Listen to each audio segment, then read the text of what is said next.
Another registration with the same mobile number already exists. Please contact call center if you think there's a problem. The phone number is not under your ID.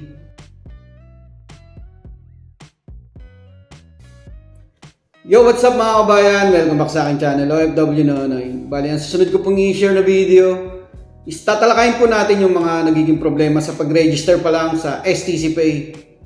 Ayan, sa mga bagong magre-register sa STC Pay na nakaka-experience sa mga gantong problema. Another registration with the same mobile number already exists. Please contact call center if you think there's a problem. At saka yung the phone number is not under your ID. And mga kabayan, singit ko pala muna sa mga nahihirapan po mag-register or mag-create ng account sa mga online transfer apps katulad po ng STC Pay. Maaari po kayong mag-join sa aking YouTube membership. Ayan, 7.95 Saudi Riyal. Matutulungan ko po kayong maayos yung account nyo at makapag-register. Ipa-prioritize ko po na maayos yung magawa yung account nyo. Ayan, maraming salamat po. Okay, balik na po tayo sa video. Ayun mga kabayan, kaya po nakaka-experience ng mga ganong problema sa STC Pay pag-register pa lang. Yan, unang problema yung SIM card po natin, yung number natin. Yan, katulad po si kabayan, yung binili niyang SIM card, gamit niya ay passport. So, kailangan ikama po yung gagamitin natin. Ito, pangalawang message naman. Yung SIM card niya ay bigay ng agency. Yan, kadalasan nagkakaproblema yung mga kababayan nating kasambahay. Yung SIM card binili gamit ang passport, tapos bigay ng agency. Pangatlo naman po, yung SIM card hindi po tayo bumili. Pwedeng amo natin ang bumili or yung driver natin na hindi tayo kasama.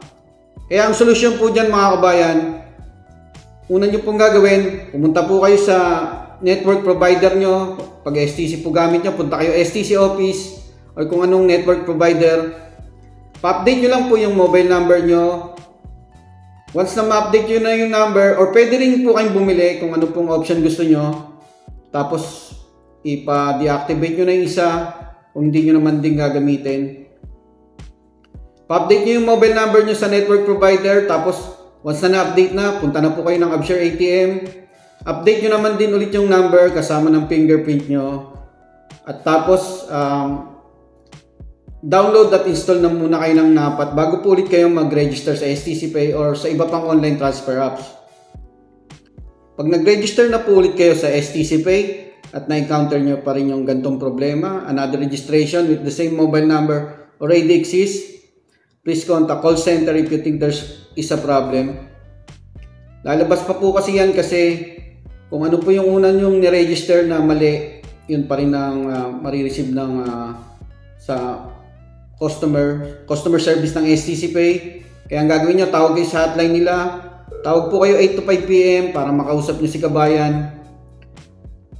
May makakausap ko yung Pilipino. Hintayin nyo lang yung instruction. Press 4 or press 5, nakalimutan ko. Para may paliwanag sa inyo kung ano po yung susunod yung steps. Ayun mga kabayan, pansamantala ito po muna yung pag-uusapan nating problema. Abangan nyo po yung mga susunod nating video tungkol sa iba pang problema sa STC Pay. Ayun yung mga forgot passcode, yung mga nahirapan gumawa ng passcode. Gagawin po rin din natin ang video yun. Ayun, maraming salamat. Sana nakatulong po itong video na to. Mag-iingat po kayo lagi sa paggamit ng online transfer apps. Isisecure nyo yung details nyo at saka yung OTP, huwag nyo pong bibigay kahit kanina mga kabayan. Maraming salamat po.